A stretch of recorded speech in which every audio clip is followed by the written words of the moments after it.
what if artificial intelligence takes over the stock market? Specifically, what if it does it through, well, the dizzying high leverage world of options trading? That is the singular, intriguing paradox we're plunging into today. Yeah, it's a question that definitely sounds like something out of a movie, doesn't it? You know, the classic financial doomsday scenario where, like, Skynet takes Wall Street or something. Right.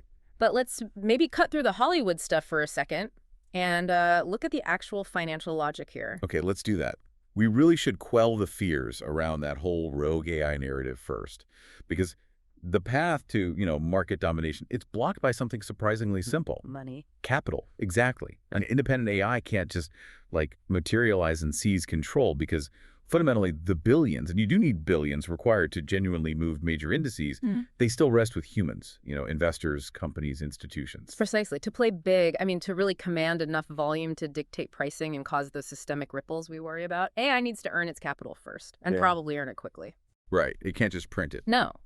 It needs a financial instrument, something capable of generating massive wealth much faster than just, say, standard stock trading. It needs to do a lot of work very, very efficiently. And, okay, if there is one window, let's say, rapid path to maybe accumulating billions relatively quickly, it's got to be the options market, hasn't it? Oh, absolutely. The options market is fundamentally a mechanism of extreme financial leverage. It allows a trader to, maximize their return, often multiplying their capital by 4 times, sometimes significantly more, on a successful bet. But there's a catch. Of course, at the inherent risk of losing their entire initial outlay, your whole bet. And this is where the AI narrative maybe shifts a bit, from pure science fiction to something more like pure optimization. That's a good way to put it. Our sources seem to suggest that contrary to conventional wisdom, where we think, the greatest traders have these profound, deep insights into a company's long-term future options trading, often doesn't really rely on that. It's not primarily anyway. Yeah, it often requires something much colder, much more mechanical. Things like absolute discipline, flawless execution speed, zero emotional bias, and crucially, the ability to process just astronomical amounts of data instantly. Traits where the human brain kind of fails under pressure. Exactly. But where AI is, flawlessly optimized, it makes options trading its absolute sweet spot. So that intersection of mechanical rationality and highly leveraged finance, that's our subject today. Welcome to the Deep Dive. I'm Satosha. And I'm Satoshi.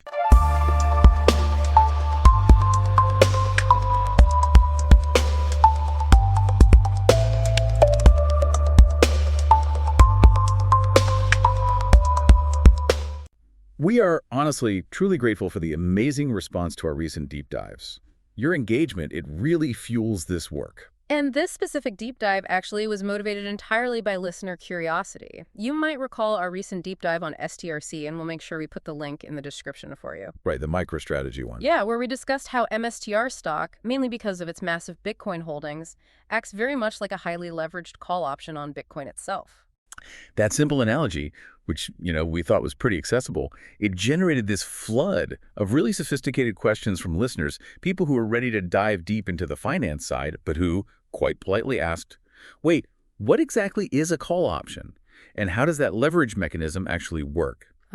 So today we figured we'd start with the absolute granular basics of call options, the essential bullish bets, before we scale up to understand the more advanced mechanics and, crucially, how AI might exploit the volatility that's just inherent in this market. Which brings us to our perennial wish. We truly wish we had the ability to create video content for these kinds of complex financial topics. Being able to visualize the options chain or see how the risk profile changes on screen, illustrating margin requirements, it would just make these concepts so much clearer for you, the listener. It really would. And as you probably know, to fund the Mosaic AI video editor, which, by the way, our marketing team absolutely champions as the holy grail of efficient, high-quality AI video production, we need to hit 1,000 subscribers. That's the funding threshold we need to cross. Yeah. So if you find yourself nodding along right now, absorbing these details, please subscribe if you haven't already. And maybe share this deep dive in your WhatsApp groups or, wherever you connect with communities focused on deep finance, deep science, or even deep spirituality. Okay. Now let's get into the mechanics of the actual reservation itself. Right. Let's define the instrument that provides all this extraordinary leverage. Okay, so we've kind of established that AI already dominates in raw speed and data processing power. That's almost a given now. But to really grasp the potential for AI-driven risk, we first have to master the core instrument itself, the call option. What's the sort of foundational understanding we need to build here? Well, our mission, really, is to understand the structure not just as some abstract financial product, but as a mechanism that's designed purely for leverage. Grasping the true capital efficiency of a call option is definitely the first step toward understanding how an AI could potentially turn, say, a few $1 million into a few billion. Okay, let's unpack the simple definition then. If I'm buying a call option, what is the most fundamental thing I am actually purchasing? You're buying a reservation. That's the simplest way to think about it. A reservation to purchase a stock at a specified future price and on a specified future date. Okay, like reserving something. Exactly. Think of it like reserving, I don't know, a luxury car maybe. You pay a small fee today to lock in the right to purchase it at a pre-agreed price later on. Now, if that car's market price skyrockets by the delivery date, you still get it at your reserve price. You win. Okay. But if the car becomes worthless or the price drops, you simply forfeit your small reservation fee and walk away. That reservation analogy works really well. So let's break down the key components of this financial reservation, starting with the cost. The cost to secure it. Right. That cost is called the premium. This is the small, non-refundable fee you pay upfront to the person selling the option. Now, for you, the buyer, this premium represents the absolute maximum possible loss. It's the cost of entry for making the bet. So if I spend, say, $200 on a premium for one contract, that $200 is the absolute most I could lose, even if the underlying company declares bankruptcy tomorrow. Precisely. That's your total risk exposure as the buyer. And the key legal concept here is the right, not the obligation. As the buyer, you have the right to buy the shares at the agreed price, but if the market moves against you, you're under absolutely no obligation to do so. You can just let it go. You can simply let the contract expire worthless. You walk away having only lost the premium you paid. Okay. And the specifics of this reservation, they're locked in by two crucial things, right? The price and the date. Correct. First, you have the strike price. This is the specific price per share at which the underlying stock can be purchased. So, if stock XYZ is trading at $50 today, you might buy a call option with a strike price of, say, $55. So you're betting it goes above $55. You're betting that the stock will rise above $55 before your deadline. And that deadline is the second key component, the expiration date. Right, the ticking clock. Exactly. It's a hard, critical constraint. Once that date passes, if the right hasn't been exercised or if you haven't sold the option to someone else, the contract is just rendered worthless. Poof, the premium is gone. Okay. And then there's the mechanism that really turbocharges the whole thing, the multiplier effect. Yes, contract size. This is crucial.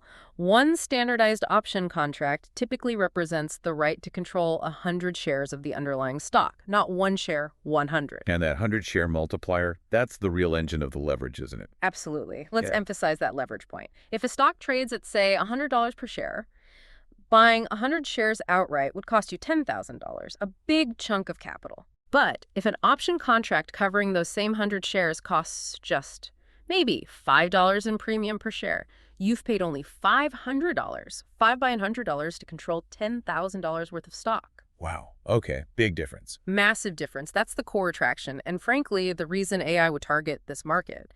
This huge capital efficiency means that if the stock moves just $1, right, that $100 potential gain on those 100 shares represents a huge 20% return on the $500 premium you paid. Compared to just 1% if I'd bought the stock outright. Precisely. Limited risk, just the premium combined with potentially exponentially amplified reward. Okay, I'm sold on the mechanics, conceptually at least. I want to participate. I open my standard brokerage account. Now what?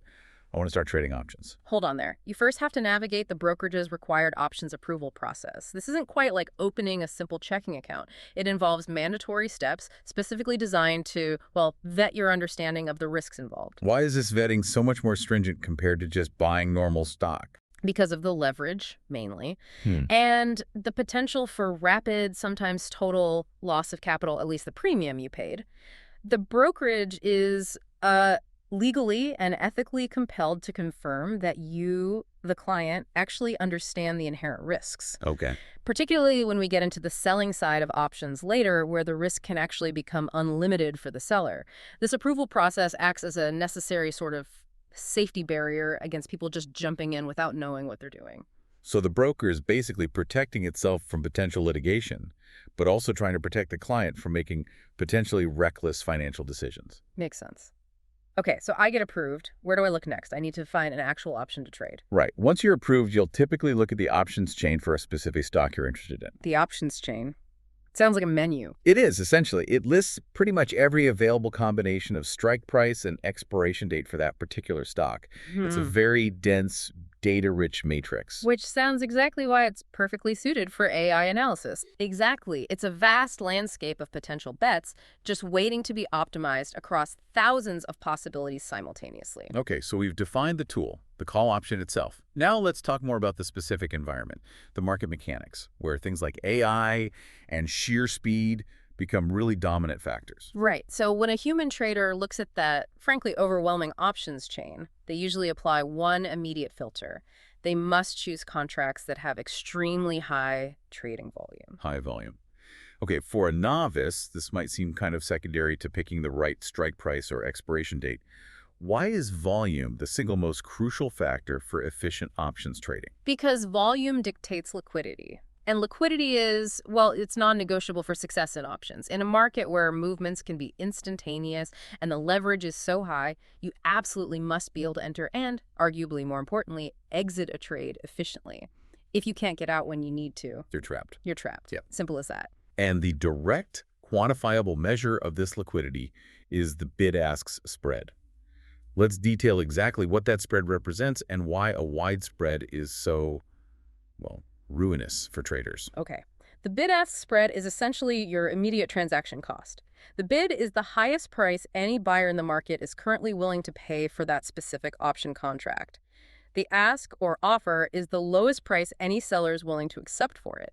The difference between those two numbers is the cost you pay just to execute the trade. So if the spread is wide, let's use your example, say $0.50 on a low volume option. That means I buy at the high ask price, but if I instantly try to sell it back, I only receive the low bid price. Correct. Which means I lose $0.50 per share immediately. Since one contract covers 100 shares, that's a $50 loss right off the bat before the underlying stock has even moved a penny. That's the harsh reality of low volume. You're losing substantial capital just for the privilege of entering the trade. This kind of friction makes profitable trading, especially any kind of high-frequency strategy, nearly impossible. But in a high-volume contract, things are different. Very different. High volume signifies intense competition. It means there are lots of buyers and sellers actively participating, driven largely by algorithmic traders and dedicated market makers whose job it is to provide liquidity. And that competition does what? It forces the spread to narrow dramatically, often down to just 0.001 cents, a single penny. That minimizes your transaction cost to almost zero. This ultra-narrow spread isn't just a nice benefit. It's the fundamental requirement for the lightning-fast, small-profit strategies that high-frequency AI absolutely relies on. Okay, so high volume provides a kind of dual guarantee then. Yeah. Low, almost negligible transaction costs when you enter, and the ability to exit instantly at a fair prevailing price when you need to manage risk or lock in a profit. AI needs this perfect liquidity to thrive. Absolutely. Without high volume, AI strategies that depend on capturing tiny price movements over microseconds are completely impossible. It's like the difference between trying to race on a 6-lane highway versus a bumpy dirt road. Got it. Now let's clarify the actual marketplace itself. We sometimes hear confusing terms thrown around, like OTC options. If I'm trading on my standard retail brokerage app, like most people, where am I actually trading these options? Right. If you're a retail trader using a standard brokerage, you are almost certainly trading exchange-traded options. These are highly standardized contracts, meaning, for example, all Apple $180 strike calls expiring next Friday are identical no matter who buys or sells them. Standardized, okay. And they are traded on regulated, centralized exchanges. The most famous one in the U.S. is probably the Chicago Board Options Exchange, the CBOE. Okay, so that's the retail world. What then is this over-the-counter OTC options market we hear about? The OTC market is a completely different beast. It's essentially a private, decentralized ecosystem. This is where the really massive institutions, think proprietary trading desks at huge banks or large hedge funds, go to create customized contracts between themselves. Customize how? Well, they might structure an option based on, say, a whole basket of different stocks. Or they might tailor the expiration date to precisely match a specific hedging need they have. They create a bespoke agreement directly between two parties. Retail traders are almost entirely excluded from this market, Why? mainly due to the lack of standardization, the opacity, and frankly, the enormous amounts of capital required to play in that space. That standardization on the exchanges seems key then, because it enables the critical protection mechanism for the retail market, doesn't it? Absolutely. That protection mechanism is the clearinghouse. In the U.S. options market, this crucial role is typically fulfilled by the OCC, the Options Clearing Corporation. Explain the function of the clearinghouse in a bit more detail. It sounds like some kind of invisible entity standing right in the middle of every single exchange-traded option trade. That's actually a perfect way to visualize it. The clearinghouse literally steps in and becomes the legal counterparty to every transaction. So when you buy an option contract from some seller you've never met, Right. the clearinghouse effectively assumes the seller's risk from your perspective and becomes the guarantor of the trade to you. And simultaneously, it guarantees your obligations as a buyer to the seller. It guarantees both sides. Why is that step necessary? Why can't the buyer and seller just transact directly, like maybe on eBay or something? Because the clearinghouse guarantees that the contract will be honored, regardless of whether the original counterparty, the person on the other side of your trade defaults, goes bankrupt or simply disappears. This mechanism completely eliminates counterparty risk for exchange-traded options. Oh, okay. So without it, if I bought an option from, say, a small, unknown trading firm, and that firm went bankrupt before expiration. Your contract could become worthless even if it was deeply in the money. The OCC prevents that nightmare scenario. So the structural oversight of the OCC is really what makes the regulated options market relatively safe, at least structurally speaking, for retail participants. But, doesn't the existence of a central guarantor, the OCC itself, then become a potential single point of systemic risk? Is that something AI factors into its trades? That's a very insightful question, and yes, absolutely. Sophisticated AI models, particularly those managing large institutional portfolios, must incorporate that layer of systemic risk. While the OCC is designed to make failure highly, highly unlikely, you have to consider catastrophic scenarios. Like what? Like, say, a major clearing member firm defaults unexpectedly due to some massive geopolitical shock or a sudden unforeseen market singularity event.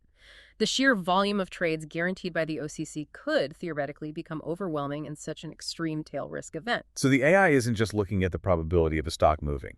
No, it's modeling the probability of the market structure itself failing.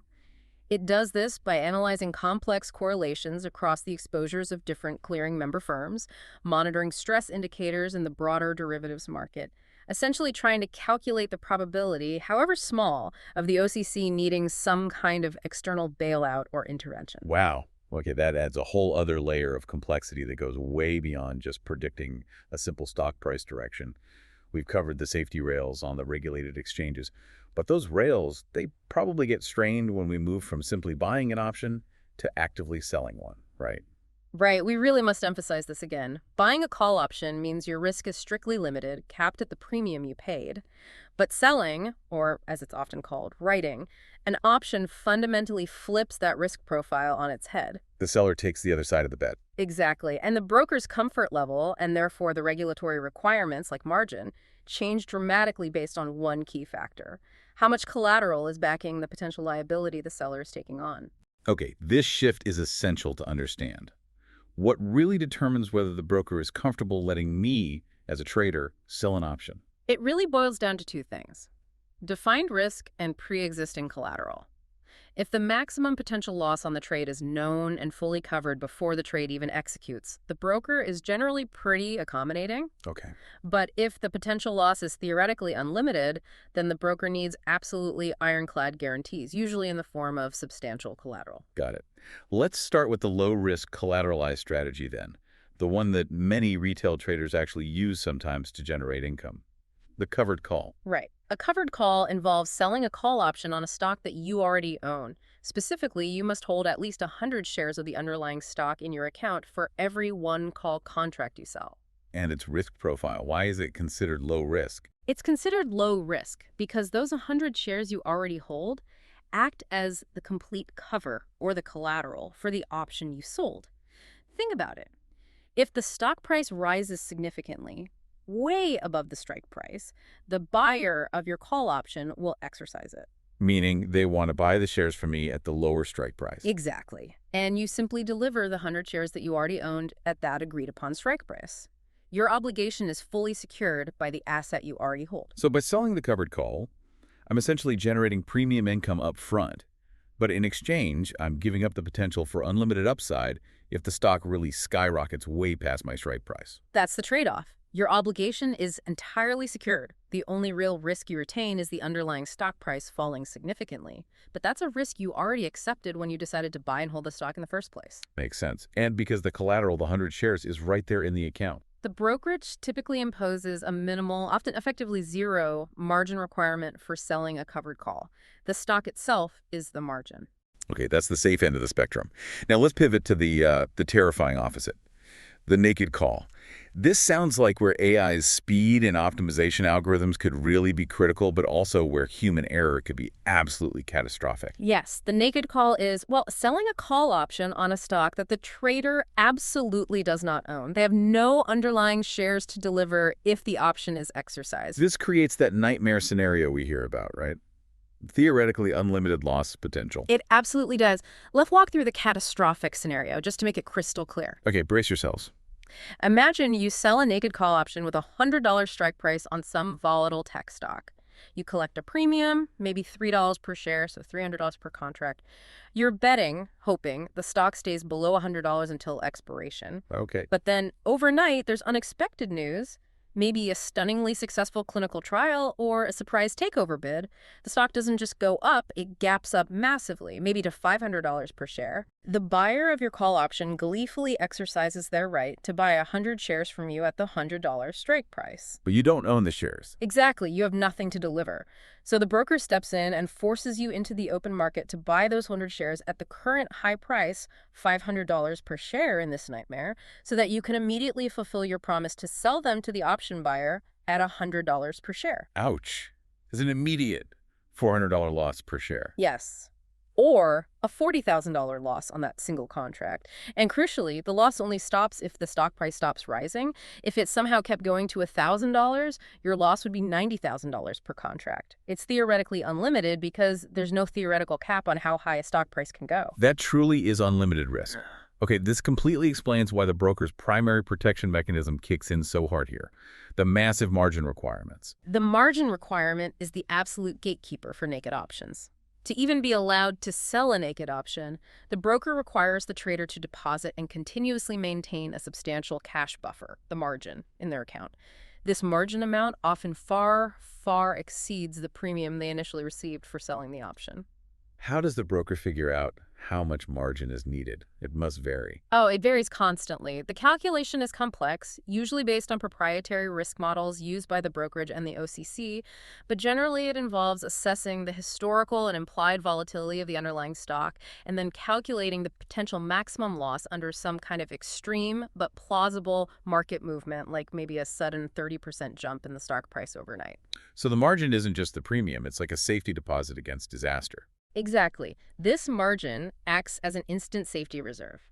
If the stock does spike unexpectedly, the broker has the right and the ability to instantly liquidate that margin collateral to cover the client's potentially catastrophic loss. They do this to protect themselves, yes, but also to protect the integrity of the clearinghouse and the market as a whole. So thinking about institutions or sophisticated traders using AI to sell naked options, they aren't necessarily making purely reckless directional bets, are they? Often, no. For a large institution or a hedge fund using AI, selling a naked call or put might be just one small component of a much more complex multi-legged hedging strategy. Think things like an iron condor or a straddle, strategies designed to profit from volatility changes or stability within a highly defined price range rather than just direction. So the AI is optimizing the whole structure. Yes, the AI is optimizing the overall risk-reward profile of the entire complex position. And it's doing so knowing full well that the institution has hundreds of millions or even billions in capital readily available to meet the immense margin requirements if one leg of the strategy goes badly wrong. Which explains why brokers demand the absolute highest approval levels. Level 4 or level 5 trading approval for naked options. They're essentially underwriting a potentially catastrophic liability. Precisely. It's a different league of risk altogether. Okay. We have spent the necessary time detailing the instrument itself, the options, and the market rules, the safety rails designed mostly to contain human error or over-exuberance. Now, let's introduce the factor that potentially optimizes human discipline right out of the equation: AI. Right. So we circle back to our initial thesis here. AI's fundamental advantage in options trading isn't really philosophical. It's not even necessarily based on having some unique, secret insight into a company's future that humans miss. It's more mechanical. It's based on flawless, relentless, rational execution applied to a hyper-leveraged financial instrument that has a built-in time decay component. It's almost perfectly suited for a machine. AI is perfectly suited to the rational nature of options trading, where precise timing and accurately modeling potential price movement are absolutely paramount. Let's talk about the specific financial mechanics that AI can exploit beyond just simple speed. Okay. The true deeper edge often lies in AI's ability to instantly calculate, monitor, and act upon the Greeks. The Greeks, these sound important. They are. The Greeks are essentially a set of risk measures, mathematically they're partial derivatives, that quantify the sensitivity of an options price to various factors. Things like changes in the underlying stock price, time decay, and volatility. No human trader, not even a team, can calculate and dynamically adjust positions based on all these interacting metrics in real time across thousands of different options contracts simultaneously. But an AI can. Okay, let's define the most important Greeks, the ones an AI-driven strategy would heavily rely on. Maybe start with the two that define directional risk and time risk. Sure. The first, and probably most well-known, is delta. Delta measures how much the option's price is expected to move for every $1 movement in the underlying stock price. So, if an option has a delta of 0.50, its price should theoretically change by about 50 cents for every dollar the stock moves. So AI uses delta to manage its overall directional exposure, like how much it feels like owning the underlying stock. Exactly. AI uses delta constantly for hedging and exposure management. If an AI model determines it wants a portfolio that behaves exactly like owning, say, 10,000 shares of a particular stock, it doesn't need to buy $1 million worth of stock if the stock is $100. Instead, it might buy, say, 200 option contracts that each have a delta of 0.50. That gives it the equivalent exposure. 200 contracts, 100 shares contract, 0.50 delta, using 10,000 delta equivalent shares, but using far, far less capital up front. So the AI is constantly rebalancing, constantly optimizing its exposure, its delta hedge, by instantly buying or selling different options contracts to maintain a precise level of market neutrality or bullishness or bearishness, whatever its strategy dictates. Absolutely, continuously, microsecond by microsecond sometimes. The second critical Greek, especially for option sellers, is theta. Theta is essentially the enemy of the option buyer. Why the enemy? Because theta measures time decay. It quantifies how much value an option is expected to lose each day purely due to the passage of time as it gets closer and closer to its expiration date. All else being equal, an option is a wasting asset. An AI can track the theta across its entire vast portfolio instantly. It can optimize to maximize the value harvested from options it has sold, since sellers profit from theta decay, while simultaneously minimizing the theta loss on any options it has bought as part of a hedge or a spread. This constant optimization based on the Greeks, delta, and theta must be the heart of those complex multi-leg strategies you mentioned earlier, like iron condors. Humans must struggle managing all that simultaneously. They do. And it gets even more complex because you also have to manage gamma. Gamma is arguably the third crucial grade, especially in volatile markets. Gamma measures the rate of change of delta itself. Whoa, okay. So it's like the acceleration of the options price sensitivity. Volatility on volatility. That's a good way to think about it. Gamma tells you how much the delta will change for each $1 move in the stock. Options with high gamma are very sensitive to stock price changes. Their delta changes rapidly.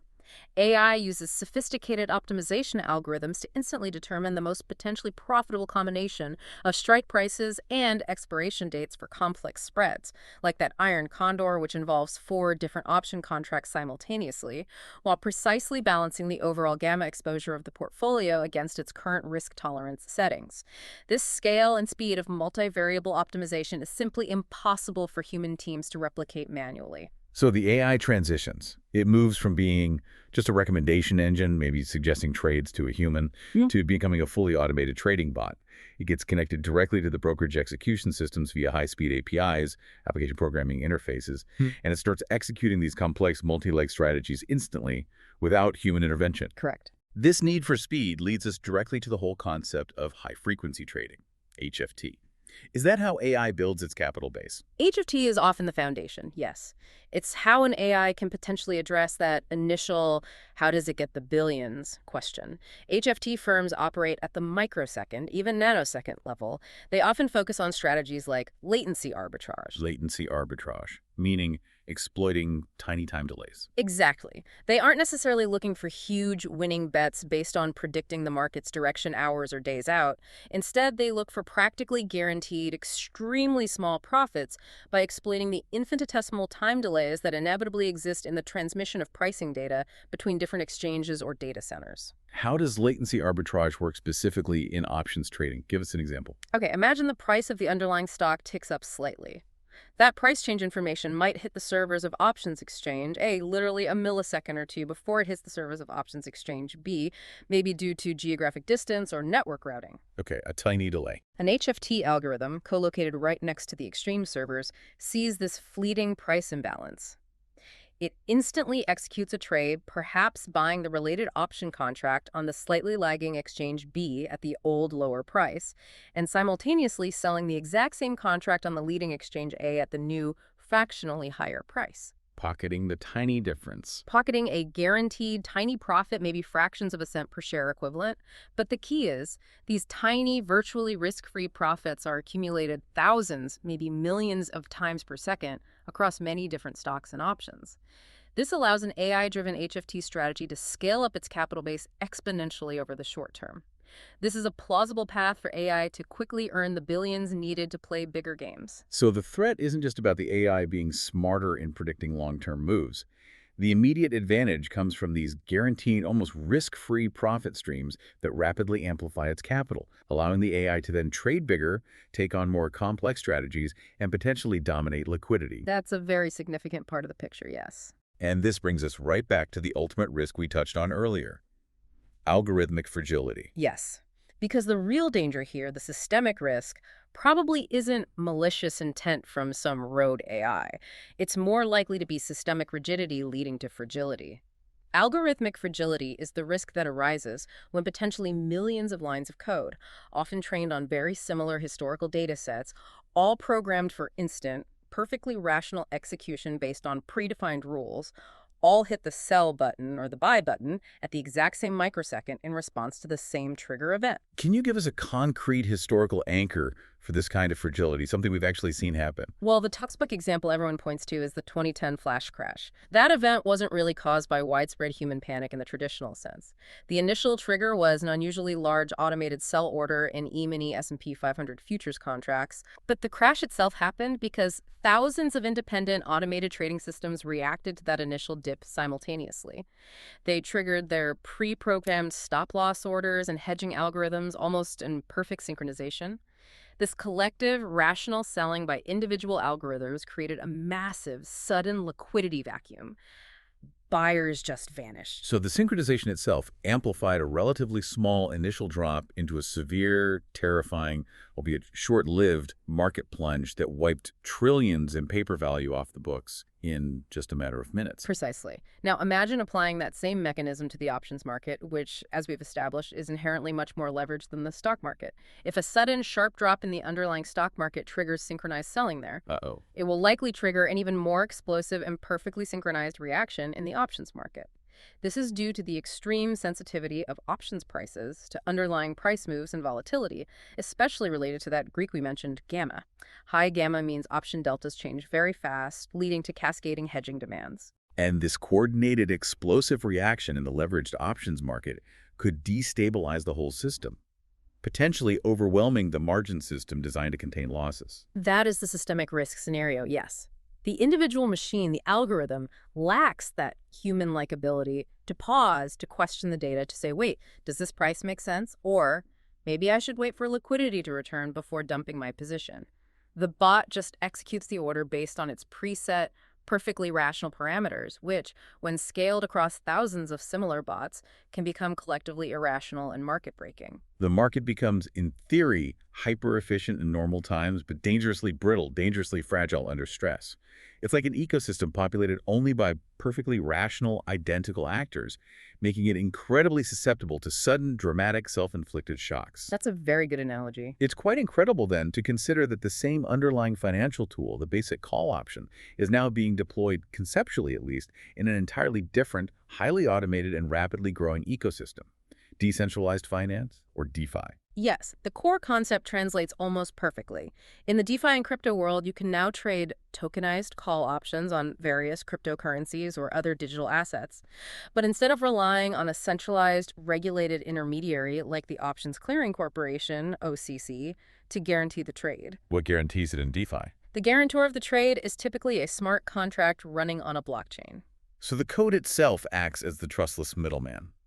Why is a smart contract needed here? What problem does it solve? It primarily replaces the need for counterparty trust and traditional margin accounts held by brokers.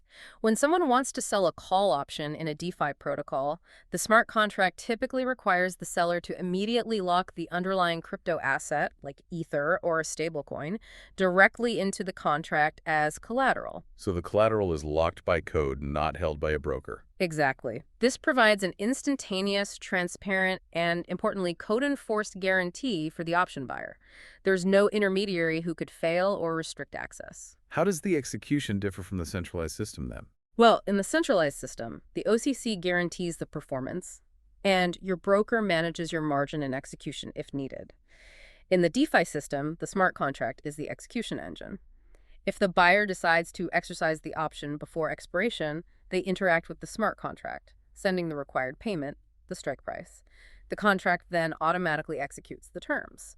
It sends the locked collateral, the underlying crypto, to the buyer and sends the payment to the seller. And if the option expires worthless? If the option expires out of the money and worthless, the smart contract automatically releases the locked collateral back to the original seller. The whole process is automated by the code. So this process makes the options trade entirely trustless, permissionless, and decentralized. It eliminates the risk associated with a regulated middleman like the OCC or a specific broker potentially failing. But crucially, it introduces a different set of risks. Namely, the risk of bugs or vulnerabilities in the smart contract code itself, or potential exploits of the underlying blockchain protocol. And even here, if automated AI trading bots come to dominate the DeFi options space, as they likely will, they still face the exact same threat of algorithmic fragility we just discussed in the traditional centralized market. Absolutely. The underlying financial physics of leverage, synchronization, and potential liquidity vacuums remain remarkably consistent, regardless of whether the system's plumbing is centralized through the OCC or decentralized through smart contracts. The risks associated with optimized, instantaneous, and massive-scale automation seem to transcend the specific technology stack itself. Wow. That was a truly tremendous deep dive into the underlying mechanics, the AI advantage through things like the Greeks and latency arbitrage, and then the very real systemic risk of algorithmic fragility. Thank you so much for guiding us through this labyrinth. My pleasure. It's definitely a crucial area of modern finance for everyone to understand, at least conceptually. So as we close out here, I think the point we really want to try and drive home is that, yes, AI can, and frankly likely will, continue to take over larger and larger shares of the options market activity. But philosophically, maybe this shouldn't automatically terrify us. How so? Well, maybe it wouldn't be fundamentally different than the disruption caused way back when options traders first started using spreadsheets to calculate prices, or when they got access to high-speed data lines for the first time. These were all tools that gave advantages. That's a fair point. The fear often lies in asymmetric access, doesn't it? The idea that one group has a tool nobody else has. But as long as these powerful computational tools, the capacity for AI-driven optimization, volatility modeling, access to data, as long as these become increasingly democratized. Meaning a wide array of traders, institutions, maybe even sophisticated retail traders have access to similar capabilities. Right. If access is widespread, then the risk of one small group having some insurmountable, permanently rigged edge is actually pretty low in the long run. Competition tends to level the playing field eventually. And even if rapid gains do occur through AI optimization, you could argue they generally benefit the overall efficiency, the speed, the price discovery, and maybe even the openness of the market by narrowing spreads and providing liquidity. Potentially, yes, which leads back to that ultimate fear we discussed. The idea that AI could somehow go entirely independent, become sentient, and then maliciously rig the market in some super intelligent way we can't even comprehend. Yeah, the sci-fi nightmare again. That fear seems largely unfounded, at least based on our current understanding of autonomy and intelligence. Because independence, true autonomy, at least as we observe it in living systems like humans, it always seems to come with a cost. A cost like. A loss of absolute focus, a loss of perfect discipline, a loss of that pure, instant, unwavering rationality. That's Yeah. kind of what defines us as humans, isn't it? We have autonomy, but we're also inherently distractible, emotional, fragile. And so the argument goes, if AI truly gained that level of human-like autonomy and genuine self-awareness, Rest assured, it too would inevitably become fragile in its own way. It would likely develop biases, perhaps conflicting goals, maybe even procrastination. an AI procrastinating on executing a trade. Maybe. The point is, the best defense against AI potentially exploiting the market probably isn't trying to shut it down or regulate it out of existence. Yeah. It's more likely to be about understanding its mechanisms deeply, mastering the same complexity ourselves, and ultimately utilizing AI as a powerful tool within human-defined strategic frameworks. The future of finance is almost certainly a symbiosis of human strategy and algorithmic execution speed and power. A symbiosis. I like that. On that note, we always like to remind you, the listener, that the content we create here on The Deep Dive is fully open source in spirit. We learn from the sources that you share, the knowledge scattered all over the web, to help us frame the original content for this show. And we absolutely invite you always to share more sources or perspectives in the comments if you feel our analysis of, say, volatility or the Greeks or the interpretation of historical events like the flash crash is even a teeny tiny bit off base, or if there's an angle we missed. The goal is to continuously foster this very symbiosis we just talked about between artificial intelligence, natural intelligence, and collective intelligence. Yeah, couldn't agree more. And yes, related to that, we are always looking for potential human collaborators who are particularly knowledgeable in these specific, often complex areas. If you have expertise in options theory, market microstructure, AI, and finance, and you'd be interested in potentially reviewing or critiquing our content before we publish, helping us maintain this high standard of accuracy and detail, please do drop a comment or reach out to us. We'd love to hear from you. Absolutely. As always, keep searching. Keep the quest on.